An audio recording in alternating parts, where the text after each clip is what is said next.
에베소 일대 바울의 선교 활동이 유종의 미를 거둔 후에 바울은 이전 선교주였던 마게도니아 지방, 빌립보, 데살로니가가 있는 지역이죠.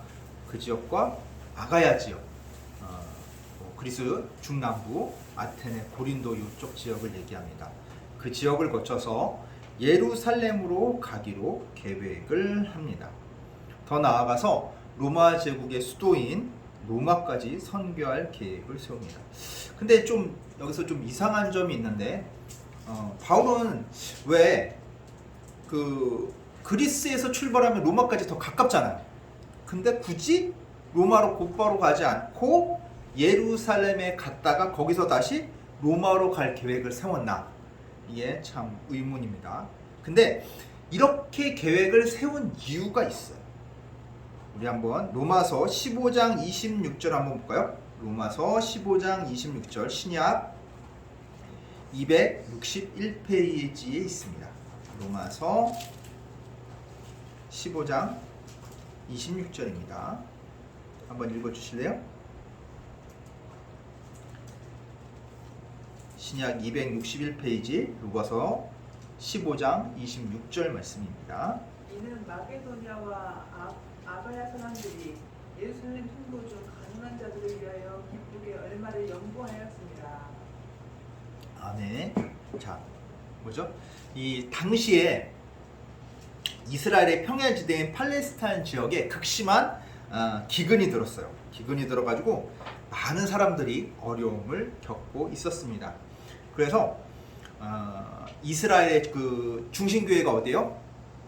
예루살렘 교회잖아요. 그 예루살렘 교회를 통해서 고통받는 가난한 성도들을 구제할 그 구제 헌금을 이 마게도니아 지역하고 아가야 지역에 있는 교회에서 모금을 해가지고 이 헌금을 예루살렘 교회에 전해주기 위해서 이렇게 계획을 세운 거예요. 그래서 마게도니아하고 아가야 지역을 들려서 예루살렘에 갔다가 내가 로마에 갈 계획이다. 이 계획을 그렇게 세운 겁니다. 그래서 먼저 바울은 이 모금 활동을 하기 위해서는 조금 사람들도 좀 모이게 하고 분위기를 만들어야 되잖아요. 그래가지고 바울은 조력자인 디모데와 에라스도를 먼저 마게도니아로 보내게 됩니다. 이때 이제 바울은 아직 마게도니아 지역으로 출발을 하지 않았어요. 그렇게 에베소에 머물고 있었을 때에 무슨 일이냐면 예수 그리스도의 이 복음으로 바울이 전한 이 예수 그리스도의 복음으로 인해서 좀 소동이 일어납니다. 이 사건의 전말이 나오는데 24절 이후에 나오는데 아르테미스, 여기서는 아뎀이라고 나오죠. 이 아데미 신상 그 모형을 은으로 만들어 파는 은세공사 조합이 있어요. 그 세공사 조합의 우두머리가 누구냐면 데메드리오야. 데메드리오가 사람들에게 어떤 얘기를 하면 기독교에 대항해서 소동을 일으키는 사건이 일어나게 돼요. 그래서 뭐라고 얘기하냐면 쭉 얘기를 하는데 우선 이게 우리가 이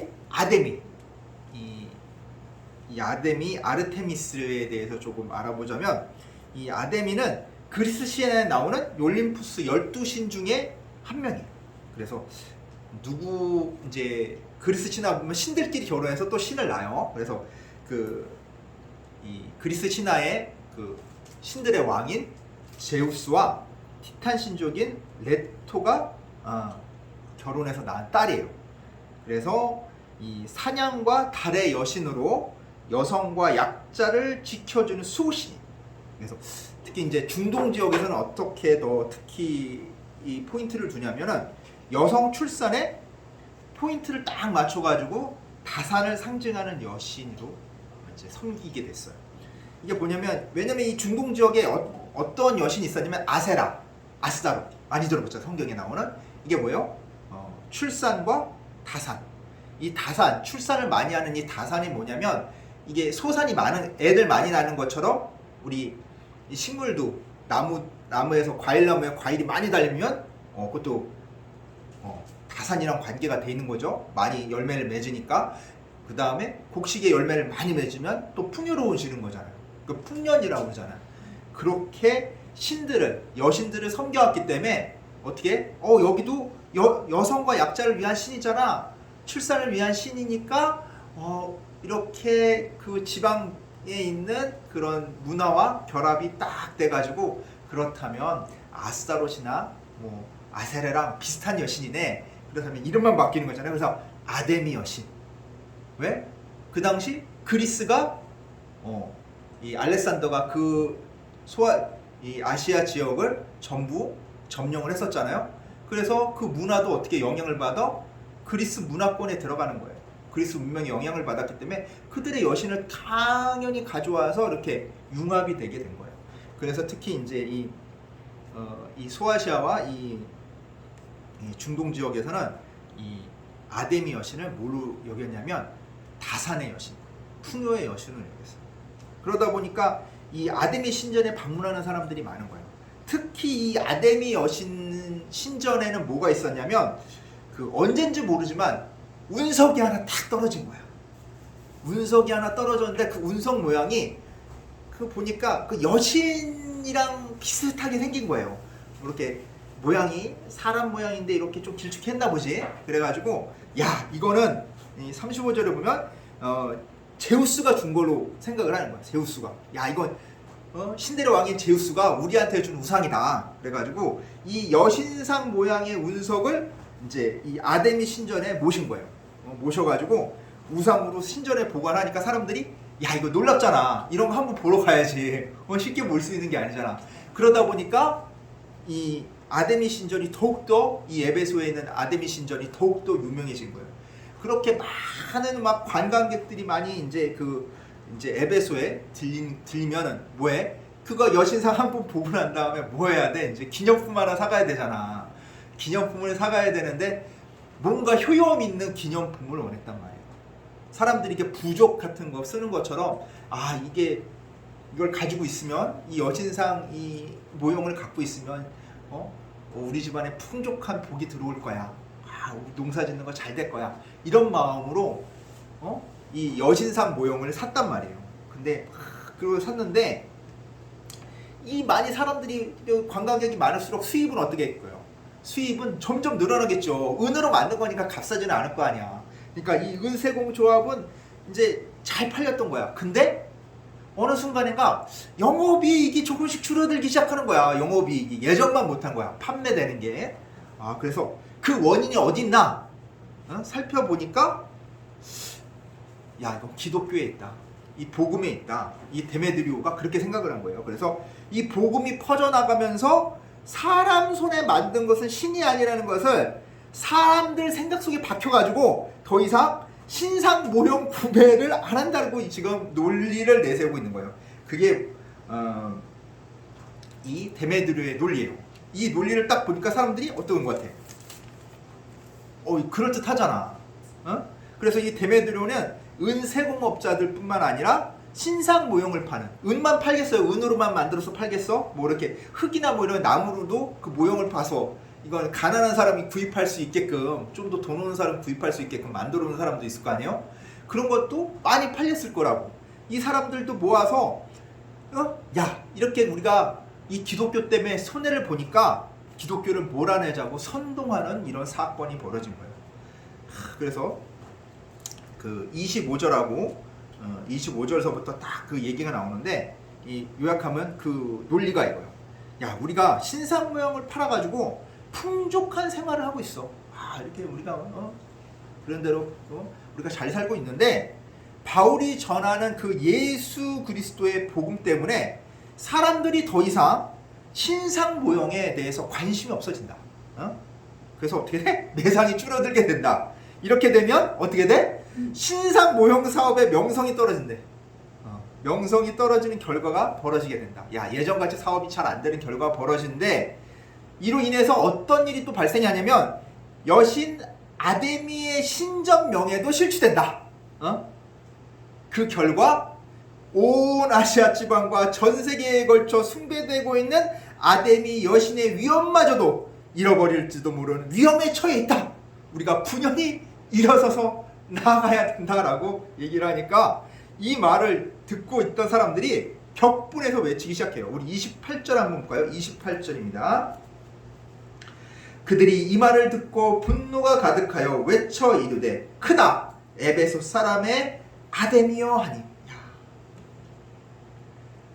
우리 에베소 사람의 위대하신 아데미여 신이여 하면서 사람들이 이 구호를 외치면서 나가기 시작하는 거야. 격분해가지고 막 분에 차가지고 이렇게 데메드리오에게 선동당한 사람들이 시위를 벌이면서 가다가 누구를 잡아가냐면 바울의 동역자인 마게도니아 지역의 더베 출신의 가이오와 마게도니아 지역 데살로니가 출신의 아리스다고를 잡아가게 돼요. 야 이놈들 하면서 딱 너희들 예수 전하는 사람들이지. 그래 너희들 잘 만났다. 딱 붙잡아가지고 어디로 데려가면 이 에베소 이 도시 동편에 있는 약 24,000명을 수용할 수 있는 대형 노천극장이 있어요. 글로 막 끌고 가는 거야. 글로 끌고 가니까 바울이 이걸 딱 옆에서 볼 거 아니에요. 이제 야 끌고 갔다는 소리를 딱 들으니까 바울이 어떻게 했어요? 야 이 살벌한 기운이 넘치는 그 현장 속으로 막 달려 들어가려고 해. 그때 그 제자들, 그 성도들이 딱 만 거야. 아유 지금 가면 안 된다고. 딱 못 가게 말리고 또 바울하고 친분이 있던 그 관리들도 어떻게 했냐면 바울 너가 와봐야 분위기만 더 험악해질 뿐이지 사건 해결에 이 일에 도움이 안 되니까 제발 좀 이 노천극장으로 오지 마라 라고 이렇게 당부를 해요. 그래서 바울은 이 노천극장으로 안 가게 되는데 이 24,000명이나 모일 수 있는 이 노천극장에 사람들이 그 꽉 차버린 거야. 24,000명이라서 뭐 엄청난 사람들이 차 있죠. 딱 차 있는데 이 사람들이 자신들이 여기 왜 왔는지를 몰라. 막 격분해가지고 막 아데미 하면서 막 와서 왔는데 와서 그렇게 구호를 차고 딱 사람 2명 붙잡아서 왔는데 우리가 왜 이렇게 구호를 외치고 여기 왔는데 뭐 때문에 이 구호를 외치고 왔는지 모르는 거야. 누가 무슨 일 때문에 이렇게 난리법석을 피워서 우리가 이렇게 왔는지 모르지만 누가 아데미 여신을 모독을 했대. 그래가지고 이 분에 차가지고 사람들이 격분해가지고 아데미 외쳐서 왔는데 야 뭐 때문에 우리가 왔지 하다 보니까 이 사람들 얘기하는 거 틀리고 저 사람들 얘기하는 게 틀린 거야. 그래서 서로 막 웅성 되는 거야. 근데 자 누가 이거 선동했어요? 데메드리오라는 사람이 은세공업자 조합장인 이 데메드리오가 선동을 했잖아요. 이렇게 이런 말 저런 말 막 나오는데 이 선동했던 이 데메드리오는 딱 보니까 일이 너무 커져버린 거야. 야 24,000명인 되는 사람들이 갑자기 이렇게 모여봐요. 이거 잘못하다가 로마 당국에서 가만히 있겠어? 근데 이거 누가 했어? 누가 선동했어 맨 처음에? 자기가 선동했잖아. 이 불법죄를 자기가 선동한 것으로 여기서 내가 뭔 말이라도 딱 꺼내게 되면 나중에 이 불법집회 선동죄로 중형을 받을 수도 있잖아요. 그러니까 아무 소리 안 하고 가만히 있는 거야. 스글거머니 뒤로 빠져가지고.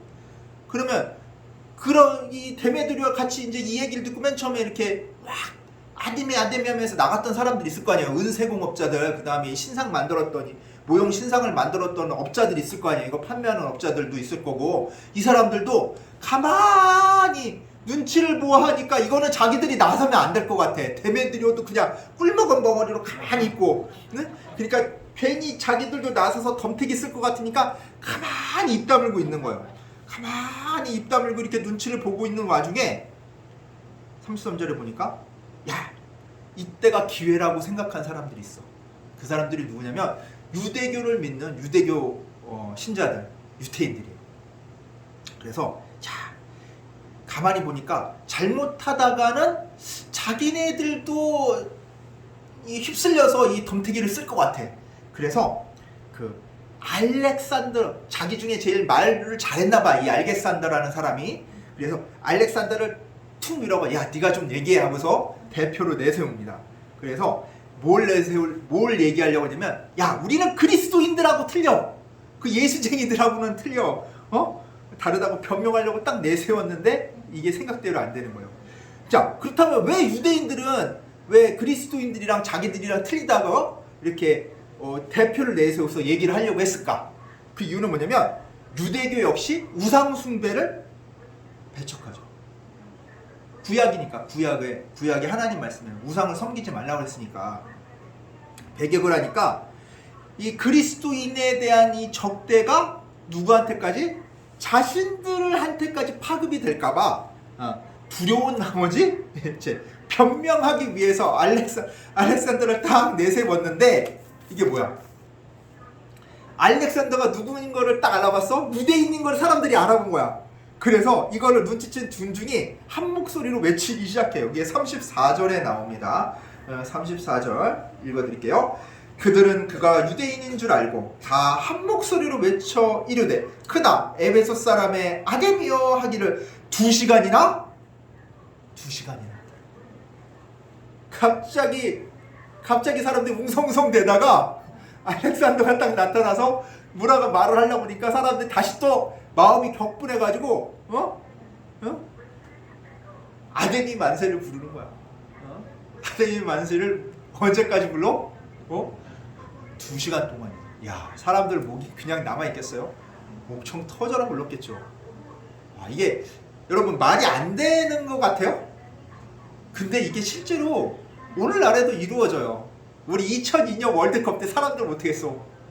오필스 코리아 하면서 그냥 짝짝짝짝짝 하면서 막 대한민국 오필스 코리아 그 막 사람들이 목이 터져라 외쳤잖아요. 마찬가지로 사람들이 열광에 쌓이니까 휩싸이니까 어떻게 돼? 사람들이 외치기 시작하니까 다른 사람들 다 같이 막 외치기 시작하는 거예요. 그때 2002년도 사람들이 짝짝짝짝 하면 다 사람들이 구호 외쳤다고.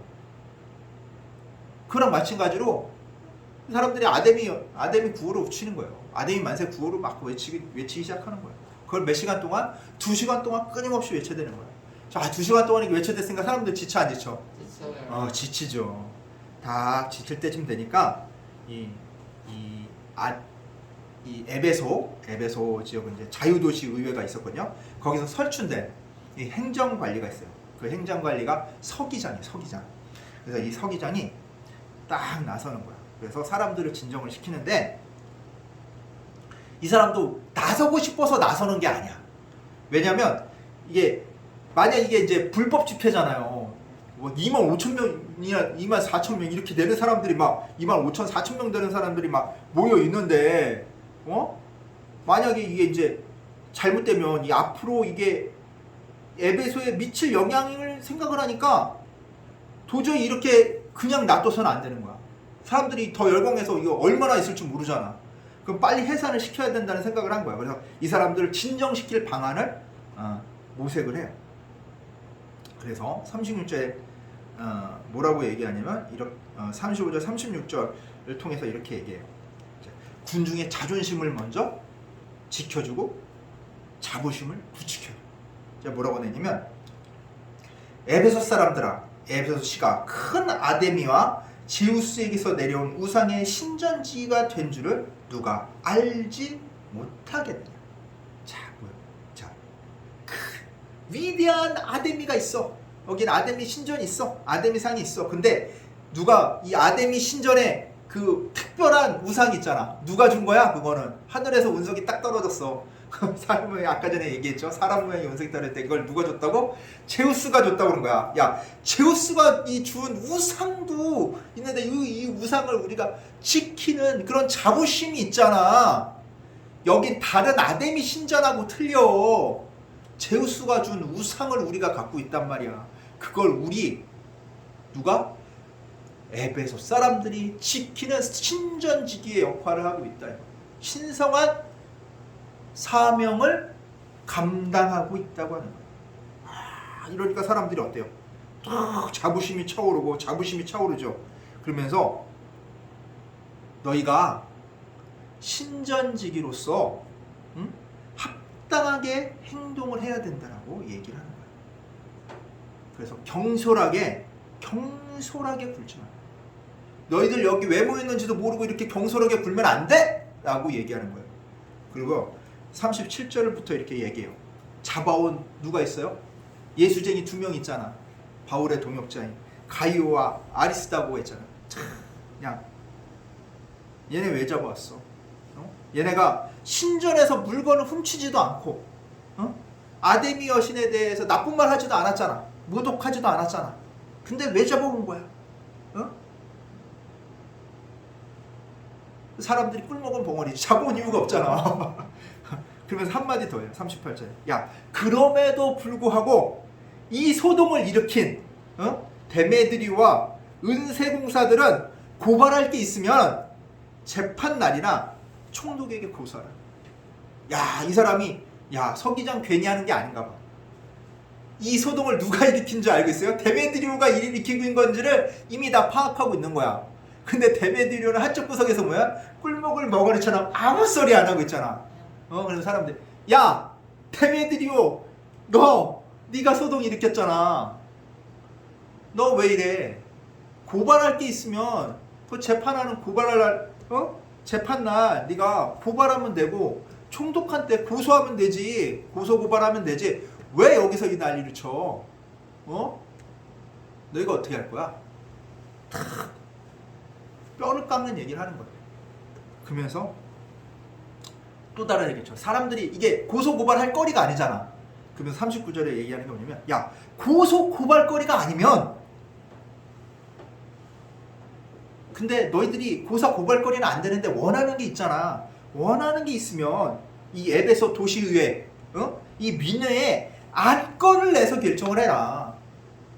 응? 그러면 되잖아. 이게 지금 뭐 하는 짓이야? 응? 그러면서 40절에 이렇게 해요. 오늘 일어난 이 일 때문에 우리 에베소 사람들이 소요죄로 로마 당국에 문책받을 위험이 있다. 야, 이거 로마에서 잘못 생각하면 24,000, 5,000명 모이는 이 자리가 로마의 반기를 드르는 그런 자리로도 볼 수 있다는 거야. 너희 어떡할래? 그럴 경우에 우리는 정당한 이유 없이 일어난 이 소요에 대해서 해명할 길이 없다. 어떤 말을 해도 로마 당국한테 변명거리가 안 된다는 거야. 너희들 이거 어떻게 해? 막 사람들이 이 얘기 들으니까 어때? 식은땀 줄줄 나죠. 야, 이러다 로마는 반역죄에 대해서는 되게 엄해요. 다 죽여요. 그 도시를 아예 몰살시켜버려요. 포위해서 군대가 몰살해서 그냥 씨를 말려요. 다 죽여요. 다 죽이거나 살아남은 사람은 그 도시에서 못 살게끔 다 외주로 뿔뿔이 흩어져 버리게 만들어요. 그게 로마의 정책이에요. 그래서 함부로 사람들이 이 반역에 관련된 일들을 할 수가 없는 거예요. 그렇게 엄하게 다스리기 때문에. 그러니까 사람들 마음이 어때요? 막 부글부글 하면서 불안하죠. 그래서 41절은 뭐냐면, 이제 이에 그 모임을 흩어지게 하니라. 사람들이 거기에 남아있을 이유가 없잖아. 꽁무니 빼고 가야지 이제. 괜히 여기 몰렸다가 험한 꼴 당할 수도 있잖아요. 이렇게 서기정의 논리적이고 합당한 연설을 통해 군중이 자진해산하게 만들어버렸어. 자, 이 소요는, 이 사단은 어떻게 일어난 거예요? 데메드리오라는 사람이 자기가 조합장인데 아마 이 조합에 수입이 감소를 했나봐. 예전보다 은장식, 은으로 만든 이 여신 모형이 잘 안 팔렸나봐요. 그 수입이 감소하니까 뭔가 핑계를 대야 돼. 그리고 앞으로 좀 장사가 잘 안 될 것 같아. 이거 어떻게 해? 그래서 어쨌든 간에 뭔가 희생양이 필요하잖아요. 그 희생양을 뭘로 잡았어?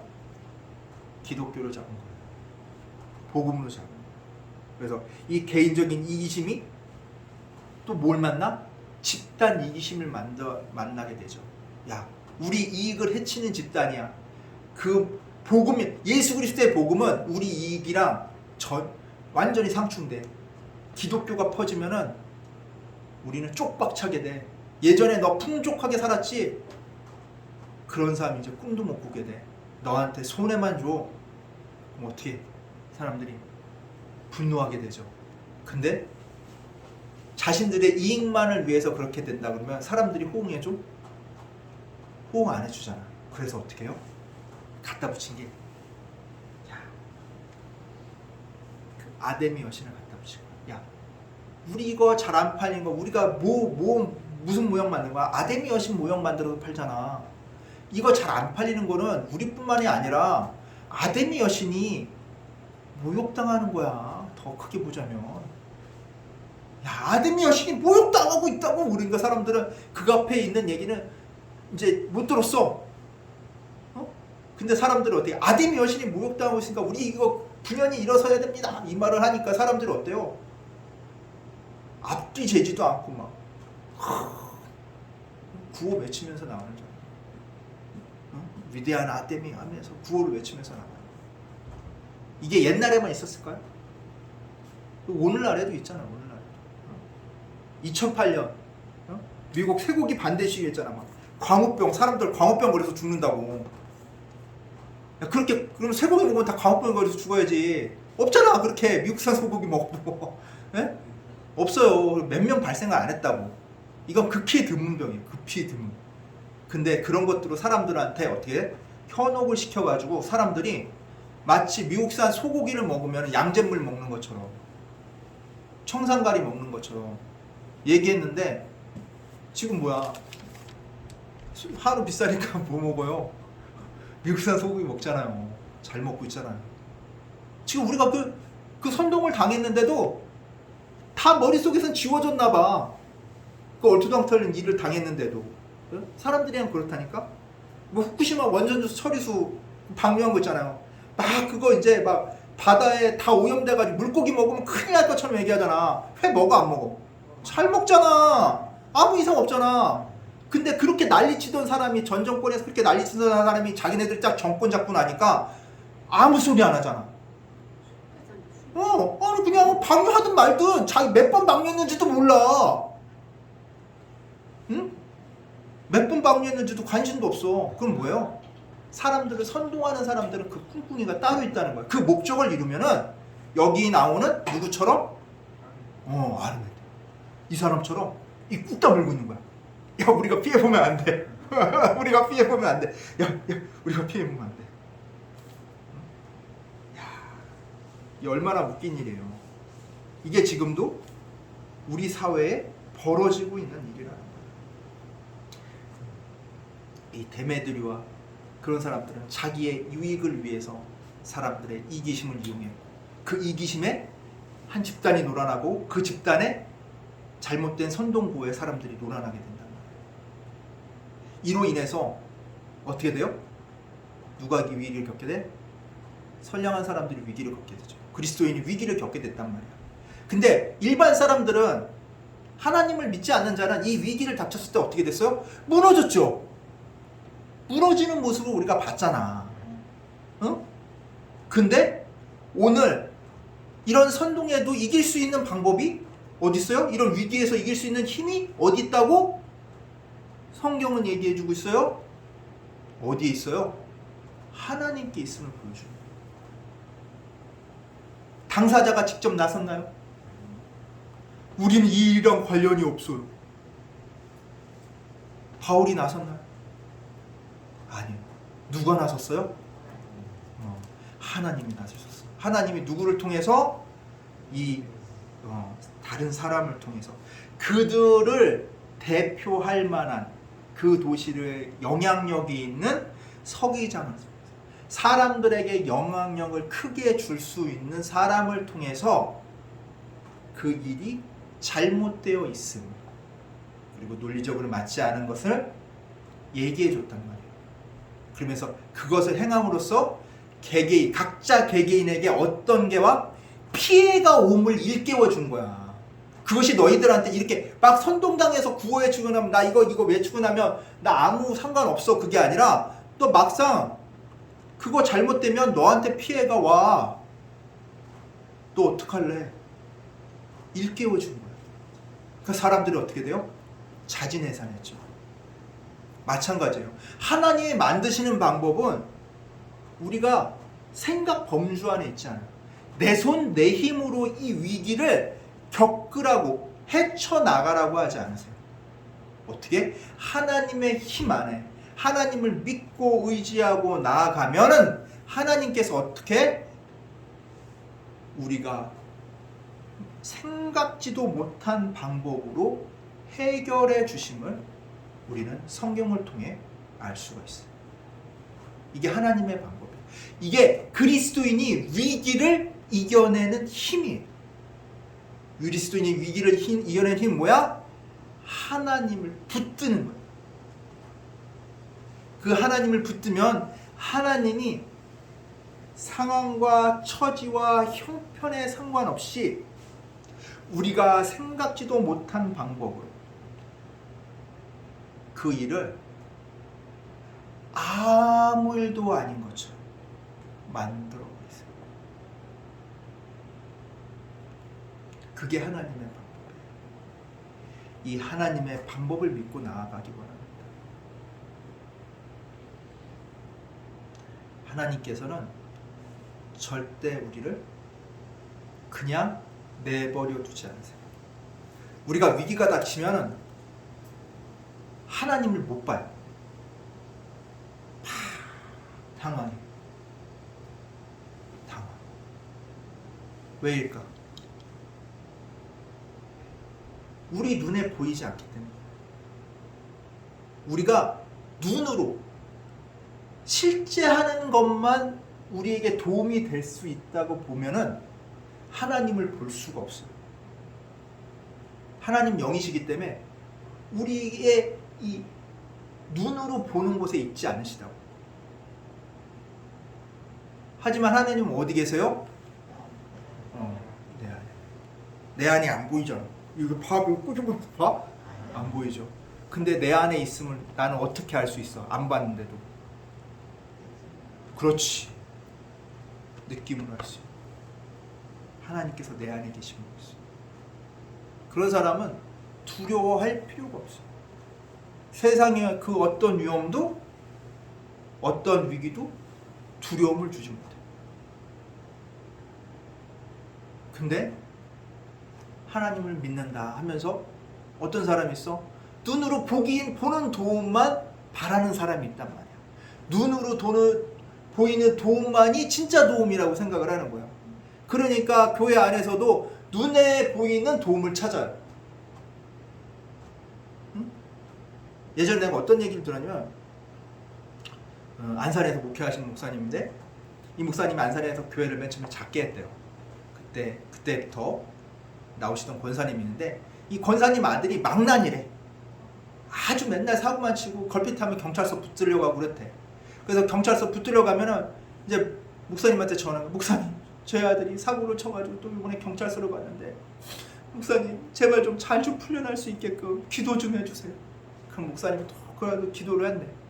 그래서 탁 풀려나고 그러는데 이제 교회가 점점 성장해가지고 큰 교회가 된 거예요. 그래서 그 교회에 유지가 된 거예요. 그 지역에 유지가 된 거예요. 안산 지역에.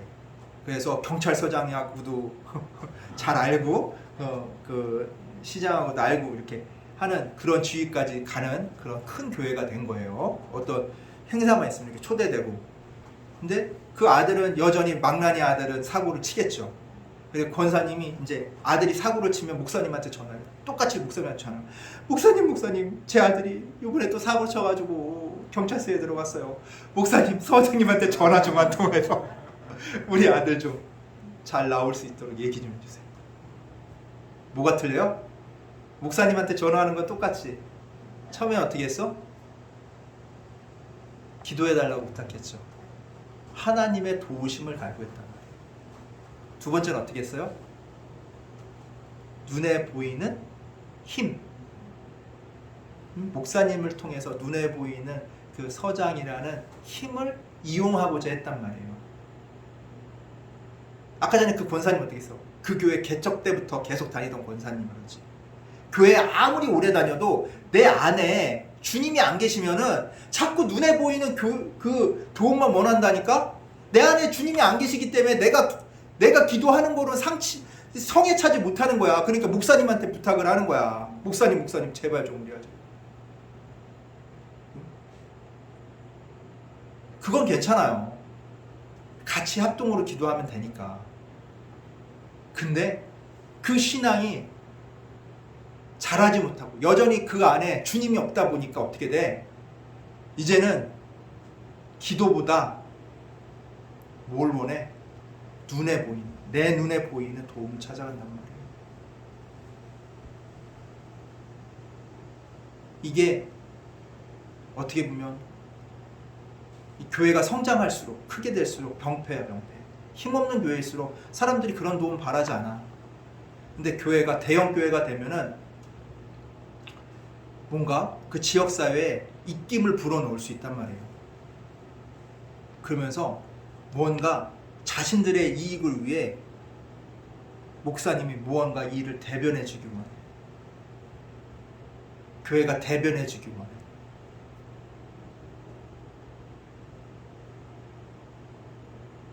물론 이게 아주 잘못됐다는 얘기는 아니에요. 근데 그러기 전에 뭐부터 있어야 돼? 누구한테 먼저 도움을 구해야 돼요? 맞아요. 하나님께 도움을 줘. 그게 그리스도인의 올바른 자세. 한국 교회가 바로 서려면 먼저 하나님께 도움을 구해야 돼. 내 세를 크게 만들어가지고 뭔가 영향력을 끼칠 생각보다 하나님께 먼저 기도하며 나아가고, 그 기도하는 모습이 사람들에게 보여져야 돼. 아, 기도를 하면 변하는구나. 하나님이 계심을 증거해야 돼. 그게 그리스도인의 올바른 자세. 위기는 이기는 힘은 어디에 있다? 하나님께 있어. 오늘 이 말씀을 잊지 말고 내 삶의 지표로 삼고 나아가는 우리 주찬행교회 성도님들 되시기를 간절히 축원합니다. 네. 기도하겠습니다. 사랑과 은혜가 가득하신 하나님 아버지, 감사합니다. 오늘 말씀을 통해 위기 상황이 닥쳐서 큰 위기로 이어질 것 같은데 어떤 세력의 개입 없이, 세상의 개입 없이, 아무런 문제 없이, 바울이 직접 개입하지 않아도 너무나도 이 문제들이 자연스럽게 해결되는 것을 우리가 성경을 통해 깨달았습니다. 이것이 하나님의 섭리임을 깨달았습니다. 위기를 이기는 힘은 내 눈에 보이는 곳에 있지 않고 하나님께 있음을 오늘 이 시간 주님 앞에 고백하오니, 주여, 우리가 이 마음을 잊지 않고 위기의 순간에, 어려움의 순간에 먼저 하나님을 붙들고 나아갈 수 있는 저희들 되게 하여 주시옵소서. 감사드리며 우리 주 예수 그리스도의 이름으로 기도드리옵나이다. 아멘. 찬송가